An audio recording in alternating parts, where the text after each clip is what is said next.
E aí, pessoal, tudo bem?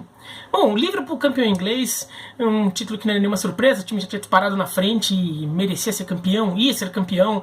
Mesmo se o campeonato inglês não voltasse da pandemia, era muito justo chegar e conceder o título para o Liverpool, como foi feito com o Paris Saint-Germain na França, mesmo sem terminar de jogar o campeonato. Então, não há muita discussão aí, né? O que representa? Bom, o Liverpool encosta no Manchester United na briga pelo posto de maior campeão do campeonato inglês, da primeira divisão, né? Fica um título atrás do Manchester United.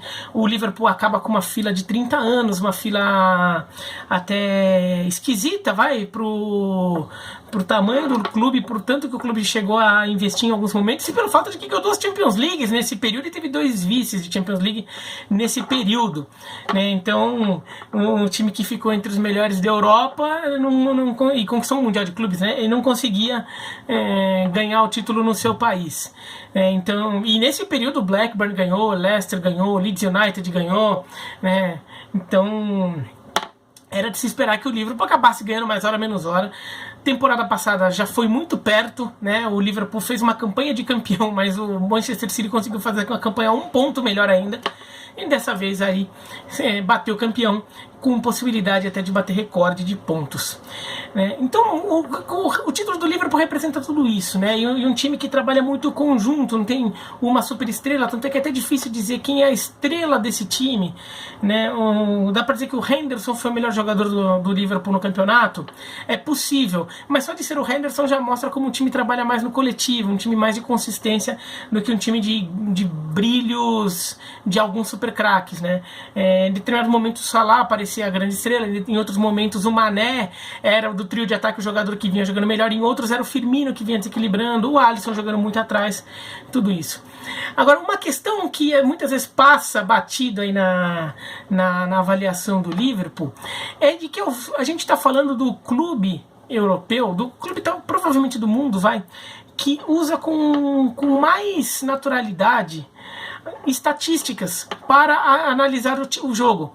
Uma cultura vinda dos Estados Unidos, e que o fato de o Liverpool ter conquistado um campeonato inglês, talvez batendo recorde, um vice-campeonato batendo recordes para um vice-campeão, mas 2 finais seguidas de Champions com um título e um vice, tudo ali em um intervalo de 3 temporadas, pode incentivar mais times a buscarem esse tipo de conhecimento e de estratégia para trabalhar os seus times, e com isso, eventualmente, até fazer com que mais um nível de conhecimento entre e seja inserido no futebol com muita força, porque ainda é uma coisa que entra muito tímida, né? A história do Liverpool com as estatísticas vem dos Estados Unidos. O dono do Liverpool é americano, né? O John Henry, da Fenway Sports Group.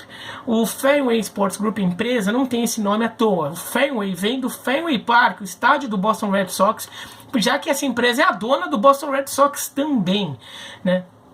O John Henry é fanático por beisebol, então ele torcedor do St. Louis Cardinals. Ele cresceu no Missouri, né? Ele cresce num ambiente já em que se usa estatística com muito mais naturalidade nos Estados Unidos, e ele também acabou trabalhando, por exemplo, muito com soja, né? É um trabalho não esportivo dele, né? Ele é um empresário de diversos ramos, onde ele já soja, por exemplo, e ele começou a usar algoritmos para calcular o preço da soja, né? Então ele depois, quando ele vai para o Boston Red Sox, ele também quer fazer com que o Boston Red Sox entre na onda de estatísticas avançadas que se usavam, que estava começando a surgir no esporte americano, sobretudo no Oakland Athletics, né? Tem um livro que esse aqui leitura que você tem que, para quem gosta de esportes, tudo, tem que ler esse livro aqui, Moneyball, né? Aqui, nesse aqui ficou Moneyball, tá escrito aqui, tá difícil de ler, né? O homem que mudou o jogo, mas se você vir aqui, você vê Moneyball, tá? Que conta a temporada de 2001 do Oakland Athletics, que foi um time que não tinha muito dinheiro, mas eles descobriram formas de usar estatísticas e para identificar alguns jogadores muito produtivos que ninguém percebia que ele era produtivo, né? Jogadores que o mercado não dava valor porque não achavam que eram bons, mas eles viam, eles percebiam como aquele cara era produtivo a partir de estatísticas que ninguém usava, né? Foi um momento em que as estatísticas que já eram consagradas no beisebol, e esse movimento do livro Moneyball acaba indo para todas as modalidades americanas, que ele saiu das estatísticas mais tradicionais e básicas que sempre foram usadas para adotar estatísticas mais complexas, né?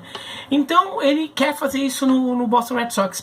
No final do livro, não é spoiler aqui, não é uma coisa também, até porque na verdade esse livro não é de ficção, né? Esse livro é um livro reportagem.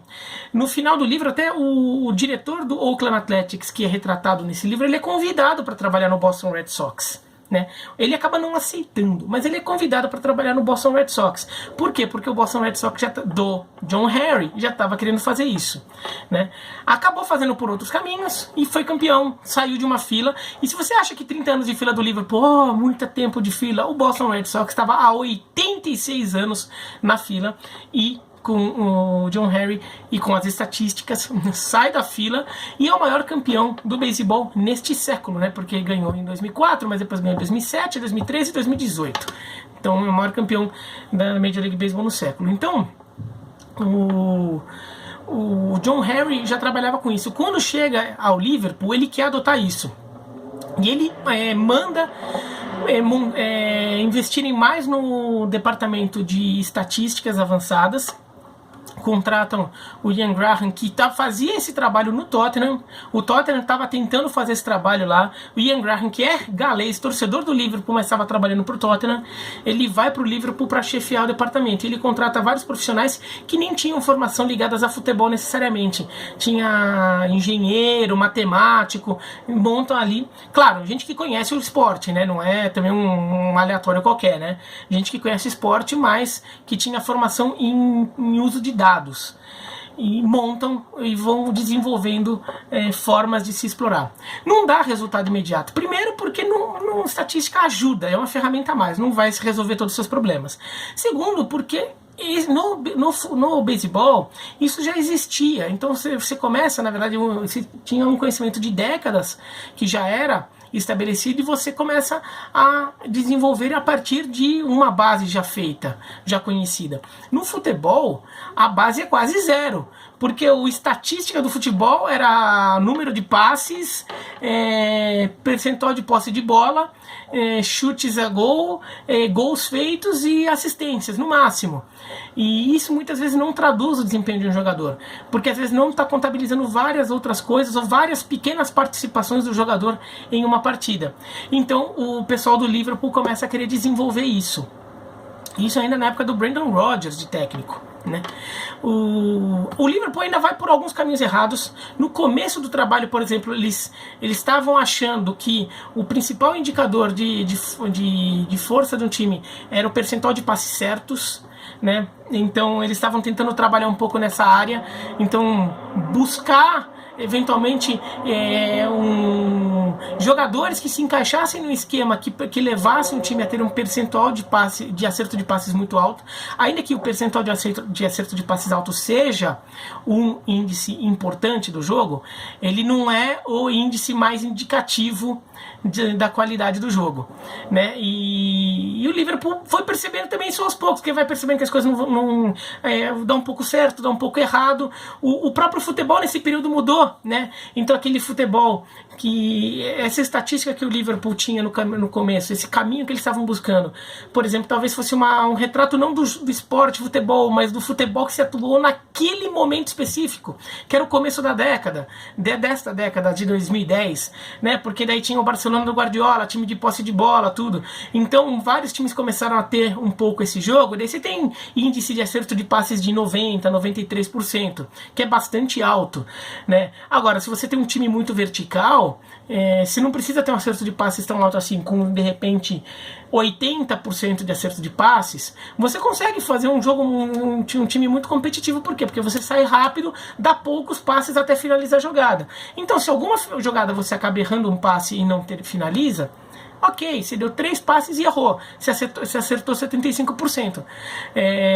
Você deu 3 passes e você errou o quarto. Né? Agora, na jogada que você acertar, esse quarto pode ser assistência do gol. Ou de uma finalização, pelo menos. Então o Liverpool demorou um pouquinho para se acertar.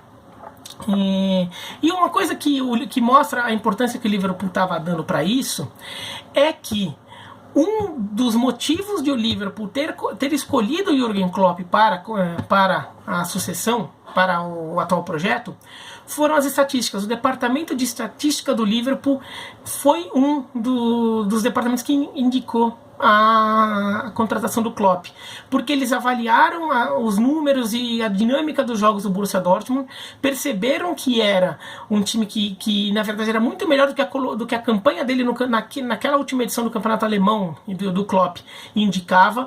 Era um time que tinha um estilo de jogo e que produzia um jogo que parecia semelhante ao que o Liverpool queria, né? E isso dava para identificar por várias estatísticas e não necessariamente pela pontuação, porque vários jogos o Borussia Dortmund ficou perto de conquistar alguns pontos e deixou passar, e isso acabou custando uma posição na tabela. Mas eles identificaram, não, esse cara que faz o jogo, que produz o jogo que a gente precisa, que é o que a gente quer, e isso estava sendo identificado pelos números, não necessariamente não por todo mundo que estava vendo apenas o jogo. Então o Klopp estar lá já foi uma vitória dos estatísticos, do pessoal do número, dos nerds, né? Então, e eu tô falando nerd aqui como elogio, tá? Eu sou. Então, aí já vai aí. Claro que não significa também que os números deram título ao Liverpool. Todo mundo que trabalha lá no Liverpool e falou sobre isso chegou à conclusão que o que fez o time ficar tão bom é que o Klopp foi muito competente em saber usar as informações que ele recebe desse departamento de números, mas também incluir o feeling dele, incluir aquela coisa do técnico, né? Aquela sensação que ele tem no momento, né? E conseguir também trabalhar o time para potencializar os jogadores. O próprio Ian Graham, que é o diretor estatístico do Liverpool, fala: não existe nenhuma estatística que diga que o Arnold tem que, na hora de cobrar escanteio, perceber que o Origi está livre e bateu rápido o escanteio para o Origi fazer o gol e dar a classificação para o Liverpool em cima do Barcelona nos 4-0 da semifinal da Champions. Isso não é uma estatística que diz. Isso, na verdade, é uma improvisação do jogador, é uma esperteza do jogador que eventualmente pode ter sido desenvolvida a partir de um trabalho do técnico de fazer os jogadores ficarem muito intensos, muito ligados no jogo, estarem sempre agressivos e pensando, por conta própria até, em como buscar sempre saída para cada uma das jogadas. Isso não é estatística. Então o Klopp ele conseguiu unir essas duas coisas. Mas o Liverpool tem usado muitas estatísticas, inclusive para avaliar algumas contratações. Por exemplo, a contratação do Felipe Coutinho foi avaliada por eles que indicaram, porque eles perceberam que o Felipe Coutinho ele tinha uma dinâmica de jogo que criava a situação que justamente que eles sentiam que faltava no Liverpool daquele momento, né? E o Salah também, porque o Salah tinha fama de ter ido mal na Premier League, porque ele não tinha ido bem no Chelsea. Então todo mundo ele foi bem na Roma, e então falando, mas ele foi bem na Roma porque no campeonato italiano isso, aquilo, mas na Premier League não funcionou, não volta. E existe muito esse preconceito na Inglaterra, né? Porque a Premier League é tida como uma liga diferente, uma liga com uma cultura própria, tudo. Então jogador que não dá certo lá uma vez é porque não cabe na Premier League. Mas o Graham lá e o pessoal das estatísticas viram os números do Salah pelo Chelsea, e falou, não, no Chelsea ele não estava jogando tão mal assim. Ele estava tendo um nível de produtividade parecido com o que ele está tendo na Roma agora. A diferença é que no Chelsea ele jogava pouco. Então a quantidade de gols, essas coisas é baixa. Mas se você avaliar o que ele vem fazendo nos minutos em que ele está em campo, não é tão diferente. Se você projetasse aquilo para uma temporada inteira, ele poderia estar fazendo, daí não é só gols que eles contam, é gol, participação em jogadas de gol, conta, às vezes não é só assistência, né? Às vezes a jogada passa por ele em algum momento. Eles perceberam tudo isso e falaram, não, acho que vale a pena sim. O Salah não foi tão mal na Inglaterra quanto as pessoas estão achando. E deu muito certo.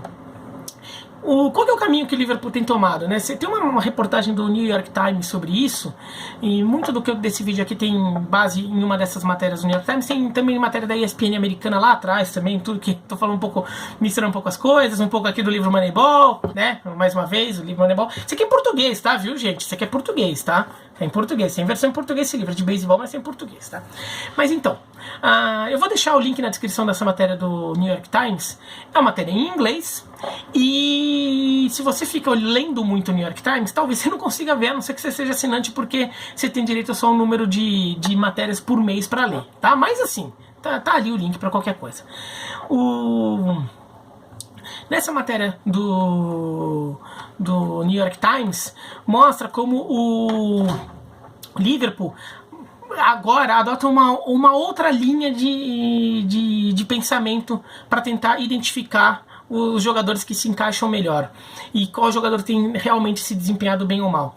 Eles têm avaliado isso, e daí eles criaram todo um algoritmo, eles criaram toda uma fórmula para se calcular isso, então não é uma coisa que seja...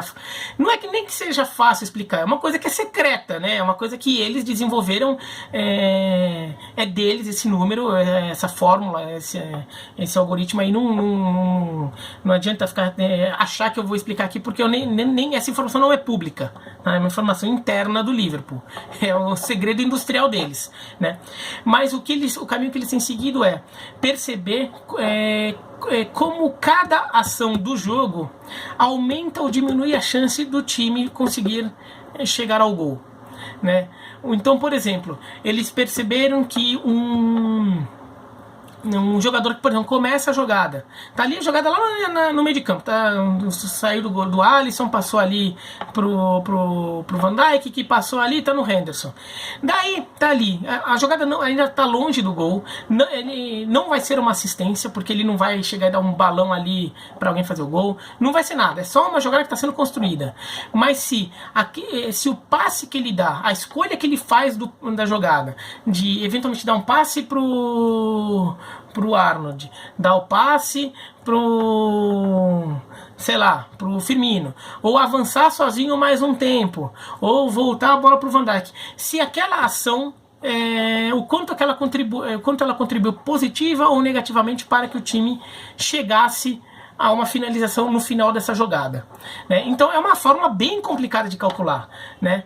E você tem que ter uma amostragem de muitas jogadas ali para conseguir perceber, julgar se aquela jogada foi positiva ou negativa para o objetivo final, que é finalizar. Então eles conseguiram identificar o quanto cada jogador acrescenta ou tira das possibilidades do time chegar ao objetivo que é finalizar. A partir disso, e eles também não medem só se a ação deu certo, mas, por exemplo, se a ação desse certo, o que teria acontecido. Por exemplo, um passe que acaba sendo um passe errado, né? Um passe em profundidade que de repente é interceptado no meio. Se aquele passe desse certo, aquele passe dando errado, certamente diminui a chance de finalização, a jogada morre. Mas se ele desse certo, o quanto daria? Porque eles identificam também não apenas se deu certo ou não, mas a ideia do cara. Então o cara pode estar com a mentalidade certa e de repente tá com problema na execução da jogada, mas a visão do jogo dele tá boa. Então isso também é medido. E até fala que uma coisa que eles ainda estão tentando desenvolver melhor é outras ações, por exemplo, deslocamento. O quanto um deslocamento do jogador influencia na jogada também, né? Por exemplo, um atacante que vai para um lado chama a marcação e abre espaço para um companheiro entrar nesse espaço, nesse buraco que se abre na defesa, né? Isso eles ainda também estão desenvolvendo fórmulas de calcular tudo isso. Então, todas as ações de um jogador, de cada um dos jogadores em campo, passaria a ser medida sobre como aumentou a chance ou diminuiu a chance do time chegar a uma finalização, e também desenvolver isso do ponto de vista defensivo, sobre como fechar o espaço, sobre como a ação defensiva do jogador pode ter contribuído para o time não sofrer uma finalização, né? Então é esse o caminho que o Liverpool tem tomado. Segundo a reportagem, uma contratação, por exemplo, que foi recomendada, não deu tão certo ainda, mas o Keita foi recomendado por causa disso, né, do RB Leipzig, porque eles identificaram que as ações do Keita, ainda que fosse nem fosse um jogador tão chamativo assim, mas elas geralmente aumentavam a chance do time chegar a uma finalização. Então ele fala, não, esse é um jogador que vai dar uma dinâmica boa. Aí, não encaixou tudo, ainda não é um jogador importante, mas é um exemplo, né? Porque também, assim, pode ser que não dê certo mesmo, e assim, nem tudo dá certo.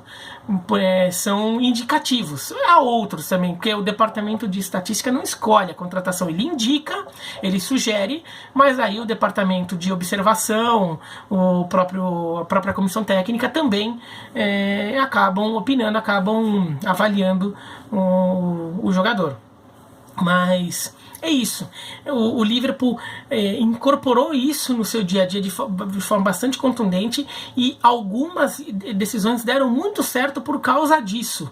Então é possível que outros times comecem a investir nisso. Agora o Liverpool já sai na frente, porque já está fazendo isso há mais tempo, e o futebol é um esporte muito difícil de traduzir por números. 100% é impossível. Os números podem só dar alguma indicação de alguma coisa. Então, mas o Liverpool achou um caminho que parece estar funcionando. De repente, daqui 20 anos, a gente vê essas ideias do Liverpool e percebem que eram equivocadas, antiquadas. Mas para hoje, em que ninguém ainda tem muita coisa, isso já pode ser um diferencial que o Liverpool está aproveitando. Tanto que montou um time que ele é muito vertical, então ele de fato trabalha muito com ações que vão direto para uma finalização. É um time que foi montado sem mega ultra contratações, né? Não é um Barcelona, um Real Madrid, um Manchester City, né? Foi montado de forma até discreta, mas é um time absurdamente eficiente, absurdamente dominante, e que dá a indicação que vai ficar um tempo legal aí entre os melhores times da Europa e da Inglaterra. Não sei quanto, mas vai ficar um bom tempo ainda aí, porque o time ainda tem um gás bom pela frente. Tá bom? Mas é isso então. Gostou do vídeo, dá joinha, não gostou, se inscreve no canal, clica no sininho para receber notificações, e eu vou aqui indicar do lado 2 vídeos sobre estatística em esportes americanos, Moneyball, essas coisas aí para vocês verem, tá bom? Tchau!